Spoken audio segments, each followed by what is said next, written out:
Thank you, Mr. Chairman, and very special thanks for the opportunity to speak today on behalf of the 4 million members and supporters of the National Wildlife Federation. First, let me extend my condolences to the families who have lost loved ones and to those affected by this disaster. Our thoughts and prayers are with them this day.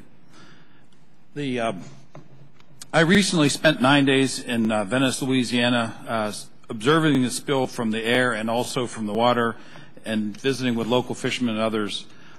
Last summer, I visited the site of the Exxon Valdez spill and spent time in the Prince William Sound with scientists there.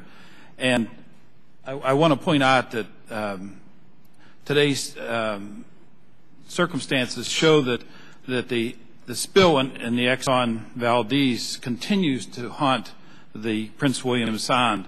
About 2/3 of the species that were monitored after the spill have not fully recovered, including orca whales and the once abundant herring populations in the Prince William Sound area.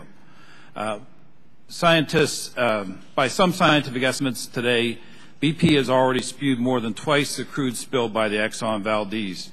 Yet BP is treating the public estate with, I think, a cavalier attitude by refusing to do proper testing to determine the size of the underwater and the underwater spread of the spill. We appreciate today Lisa Jackson's comments taking steps to get better information to the public, and would urge more of that approach in the days ahead. The Gulf of Mexico is a crime scene, and the perpetrator cannot be left to be in charge of assessing the damage or controlling the data that flows to the public. In contrast to the sudden impacts of the Exxon spill, the BP blowout is a slow-motion catastrophe, gushing oil from the very depths of the ocean floor beyond view of most cameras. Make no mistake about this. This spill has the potential to be far more devastating. The BP spill has created a toxic stew that's spreading rapidly and robbing the life-giving oxygen from one of the world's most abundant fisheries and contaminating the home for an amazing array of marine life. Yet yesterday, Mr. Hayward claimed the overall environmental impact of this will be very, very modest. I frankly believe that Tony Hayward's grasp of the truth is very, very modest on this point. He is choosing sound bites over sound science. The Gulf has more than 400 marine and coastal fisheries and wildlife species at risk. An example of the threat they face, 5 species of sea turtles found in the Gulf are federally listed as endangered or threatened. Sea turtles are currently encountering polluted waters. Oil imperils these turtles at every stage of their life cycle. The Gulf Coast communities will also be impacted for years to come. Crabs, oysters, and other seafood pump about $2.4 billion a year into the Gulf Coast economy. Already, federal authorities are temporarily banned commercial and recreation fishing to 19% of the Gulf waters most affected by the spill, citing health concerns. In Hopedale, Louisiana, where people are normally making their living from the bounty of the sea, are now standing in unemployment lines. Most significant damage will be to the ocean depths. To date, BP has used nearly 500,000 gallons of chemical dispersants that commingle and distribute throughout the water column. Birds are affected by this toxic stew because it accumulates over time, moves through the entire food chain, and has an impact starting with the phytoplankton and zooplankton to the top-level predators, such as fish-eating birds. Some laboratory studies have shown that dispersed oil is more dangerous to marine life than is untreated oil.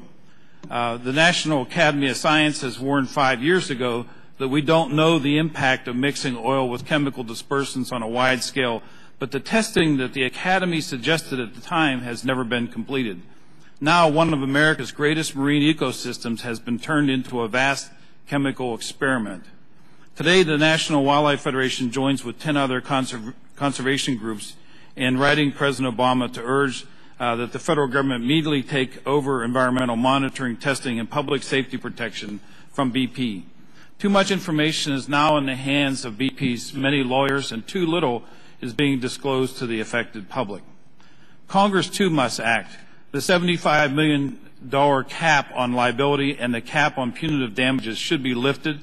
the government must ensure that BP and other liable parties fulfill their full legal and financial obligations to both the ecosystem and to the communities damaged by this spill. The BP spill is jeopardizing a region already on the brink of collapse. The 3.4 million acres of marsh, swamps, and forest and barrier islands in coastal Louisiana constitute the largest wetland complex in continental United States.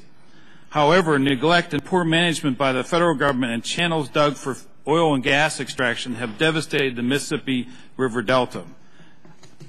We must invest in the restoration of the Mississippi River Delta to restore the resilience to this damaged fishery. America is taking greater and greater ecological risk and getting less and less oil. This disaster should make it clear that Congress must pass real energy reform now that will cut our dependence on oil in half. We must hold oil companies and other corporations accountable for spills and also for their carbon pollution, and create a path that takes us truly beyond petroleum. This crisis in the Gulf is not just about making offshore oil platforms safer. It's about creating a safer energy platform for America. Thank you. Thank you very much. I think your last comment, making a safer energy platform, really characterizes what we're in pursuit of in this hearing, among other things.